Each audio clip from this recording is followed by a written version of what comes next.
Welcome to the circus. Like, share, comment, subscribe. Hi guys, this is my initial first update for the under 1000 group build. And as you know, I'm working on the Patton's pickup, which is basically a 1941 Chevy. This is a Revell kit and 1/35th scale. What I really like about this truck, well, there's a couple things I like about it, but just the aesthetics of it with the waterfall grill. I really like the waterfall grill on this thing. It just looks fantastic.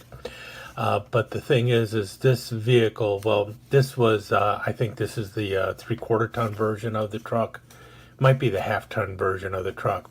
But the half-ton version and the 3/4 ton truck are about the same. And the 3/4 ton truck was actually used by the British Army during World War II as the pilot vehicles, which would be the command vehicles for the long-range desert group until they got the Willys Jeep. They also used a similar truck, the 1.5 ton version of this truck, during World War II for their actual patrol trucks. So the truck has a military lineage for it. However, I don't believe that Patton really bothered with a 41 Chevy, but in any case, he's going to now. And like I said, we're going to turn this into a half track, and I want to put a machine gun up on top. I'm going to be using a water-cooled Browning in 1/24 scale for the top of it. And then I've already shown the half tracks in the last one. But in order for me to move forward on this, the first thing I needed to do, and what would be probably the most challenging thing for me, is to get a hole drilled into the roof. And I've decided to go with a square hatch and just a single mounted machine gun up on top. I will probably put a second machine gun somewhere else. But I needed to get this made first, which was the hatch on the roof. And what I did to do that is I cut out, this is a piece of sheet styrene, the one that's with the squares and everything. And so to make sure I got a nice square 5x5, which ended up being a 1-inch square in the sheet styrene. This is evergreen plastic. But the 1-inch square, it basically comes out to a 2-foot hatch, a 2-foot by 2-foot hatch. And you see here, what I did was I just laid this on top of it, traced around it, and then I drilled holes in the corners and then several other holes in the middle there to weaken it up a bit. And then I started cutting this out as best I could. The holes were drilled in probably an 1/8 inch from the edge. And then the rest of what I did was I just cleaned it up with a new X-Acto blade, a number 11 X-Acto blade, to get it as square as possible. And then I took an emery board and went around the edges and filed it down as good as I felt needed, because that was the beginning of the hatch. If you can tell here, this is rounded around here, and it's also slopes to the side over here. But what I want is the hatch to be level on top.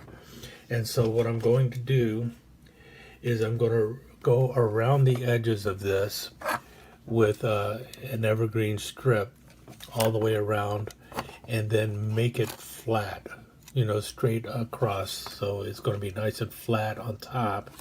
And then I'm going to have the hatch just fold back, not this piece, but something else. And it's going to fold straight back like so. And then I'm going to build a bracket off of the back so that the hatch, when it folds back, lays against the support and becomes a seat. And then I'm going to put some grab bars around the edges here. And then finally, once this is all in place and I know it's all nice and flush and everything, I'm going to take another strip. This is a 1/32 inch. Yeah, that's what it says, 1/32. And I'm going to run it around the edges again on the outside of this so it'll look like a weld line going around there, and to give it a little more support. So by doing that, I don't have to have this perfectly flush and clean and smooth. It just needs to be close enough, and that's what it is. It's close enough. And the thing is I really needed to do this first before I even move forward, because if I could not get a hatch in here properly, then I was probably going to just have to start with another kit. But I think it's going to work out pretty well. The rest of it is just minor details. I can work with the plastic. I'm not the world's greatest when it comes to cutting holes and everything, and I don't go out and buy expensive tools for doing that and everything else. The holes were drilled with just a basic Black and Decker screwdriver, and the rest of it was done with a X-Acto knife and an emery board. So you can make changes in a kit on a budget. You don't need the most fancy equipment in the world to do it, but sometimes really what really makes a difference is just getting the courage built up to do it. To say, all right, I'm going to challenge myself. I'm going to go and cut this hole in here. I know I spent $30 on the kit, and I could totally screw up the kit. But if you're new to making changes in kits and stuff, every time you do it, it gets a little bit easier, and the reward of doing it and getting it done correctly outweighs the risk of screwing up a $30 kit, even a kit that isn't really $30 anymore because it's not readily available. But in any case, let me move on. And next you'll see the trimmed work, and then we'll see how it goes. Okay, so we took our thin strip like so, and we ran it all the way around, and then we took the 1/32 and we made a bead around there, and you can see basically where I'm going with this. Still got a little putty to clean up and everything, but now you can also see what I was talking about, trying to get this flat across the top here instead of curving with the line of the hood.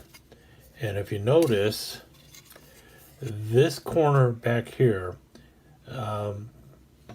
the strip was almost flush with that corner, and all the way at the front corner over here, it is actually level with the corner. So that's how much of a slant you have going here. This corner is a little higher, so it's just it's interesting the way the contour of the roof was and everything. And you can see just how much lower this corner is than the back center is over there. Also, I noticed that I got a feeling it's going to be sitting a little bit at an angle on the body, and so once it's all done, it'll be kind of level up there because of the half track back. And my thought is this is being done like at the maintenance shop for Patton's Army, that's the way I see it. So it's being done in the maintenance shop at Patton's Third Army, and it's like a bunch of GIs doing this for him and such. So that's the plan. In any case, we'll see how it all comes out in the end. But right now, it is. I got my roof hatch in place, which was crucial for the actual build. I think the next thing I got to do is, well, obviously this is the part that needs to be all painted and everything, but I got to find out how much fender I've got to cut off here. So I think what I need to actually start doing is building the frame and get it all set up, so I know just how much of a tilt this is going to be sitting at and everything else. So that's the next thing. I just wanted to make sure that I could actually make the hole in the roof before I proceeded on with the next real challenge. But I think the hole in the roof was the bigger challenge than this next part, which will be getting the tracks and everything else. So getting the frame all in place. We'll see how that goes. Thank you for visiting Toby's Glue Bomber Circus. If you liked what you saw, please consider giving it a thumbs up, sharing it with your friends, leaving a comment, and subscribe and ring that notification bell. Really do appreciate it. Thanks again.